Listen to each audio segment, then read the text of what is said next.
Let's talk about something we're seeing everywhere. Organizations are collecting just mountains of data, more than ever before. But here's the problem. A lot of them are finding it incredibly difficult to actually use any of it. They're hitting a wall with how they manage all this information, and today we're going to dig into why that is. So it all boils down to this one big question, right? Why do these massive, data-rich companies feel like they're drowning in a sea of information that they just can't seem to use effectively? It's a huge paradox, and it stumps even the smartest folks in the room.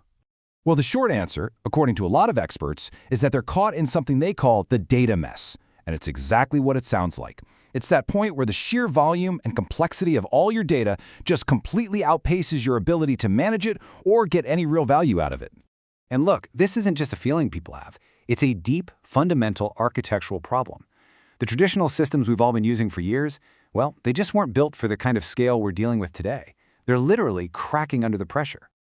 The real heart of the issue is what's known as a centralized bottleneck. You see, for decades, the go-to strategy was to just dump all your data into one central place, like a data warehouse or a data lake, and have a single IT team manage the whole thing. And this old model, man, it has some serious consequences. That central IT team, no matter how talented they are, they just become a bottleneck. They get totally swamped with requests, which slows everything down for everybody else. Plus, they can't possibly be experts in marketing data and sales data and product data, so the quality suffers, ownership gets fuzzy, and the whole system just grinds to a halt when you try to scale it. Okay, so if the old way is broken, what's the alternative? Well, that brings us to the solution, a really different paradigm called the data mesh. And this is a completely new way of thinking about how to handle data inside a company. Now, a data mesh isn't just a new piece of tech you can buy, it's what's called a socio-technical concept. That's a fancy way of saying it's just as much about people and your company's structure as it is about software. It basically flips the old model upside down by taking data ownership away from that central team and giving it to the individual teams who are experts in that data. The whole idea is really built on 4 core principles. You've got domain-oriented ownership, data as a product, a self-serve data platform, and something called federated governance. They all have to work together, but that second one, treating your data like a product, that one is a massive mental shift, and it's worth unpacking. So what does it mean to think of data as a product? Well, imagine you're treating it like a finished good on a grocery store shelf. Instead of it being some raw, messy ingredient hidden in the back, it becomes something that's easy to find, it's clearly labeled, it's trustworthy, and it's ready for anyone in the company to just grab and use with total confidence. You can see this is a really fundamental change. So to make it super clear, let's do a direct comparison. The old world of the data warehouse versus the new world of the data mesh. And wow, when you put them side by side, the contrast is just stark. The warehouse is centralized. It's driven by IT, and it always seems to create bottlenecks. The mesh? It's decentralized, it's domain-oriented, and it empowers the actual teams to work in real time. You're really moving from one single source of truth to a whole network of trustworthy, interconnected data products.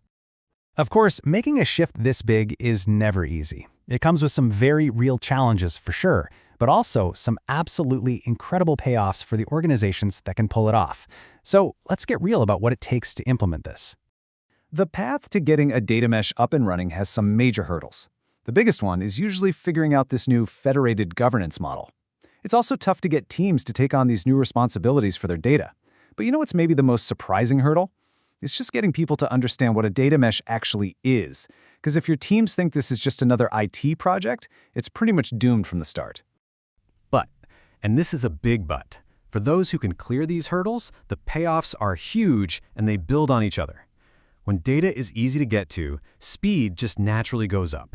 When the actual experts own the data, the quality skyrockets. And when quality improves, trust is built across the whole organization. It creates this amazing virtuous cycle. Okay, getting just a little technical for a second. To make this whole decentralized thing actually work, you have to solve a few key technical problems.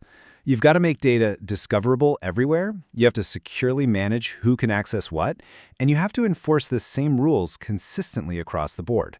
This is really the technical backbone that makes the whole organizational shift possible. So, as we wrap this up, what's the most important thing to take away from all this? Well, it really all comes down to a fundamental shift in how we think about data itself. One expert put it perfectly. He said there's a real danger that organizations just slap on the new buzzword without changing anything meaningful. They might start calling their old data warehouse a mesh the same way they suddenly start calling every meeting a sink. It's just a surface-level change that completely misses the point. And that gets to the absolute core of it. A data mesh is not a piece of technology you can just buy and install. It is an organizational and a cultural shift, through and through. Success depends entirely on changing how people think about data, how they take ownership of it, and how they work together. So I'll leave you with this one final thought to chew on. If data truly becomes a product, something designed and built to be consumed by other people, then who, inside your organization, becomes the customer? Really thinking about the answer to that question, that's the first real step toward understanding both the power and the challenge of the data mesh.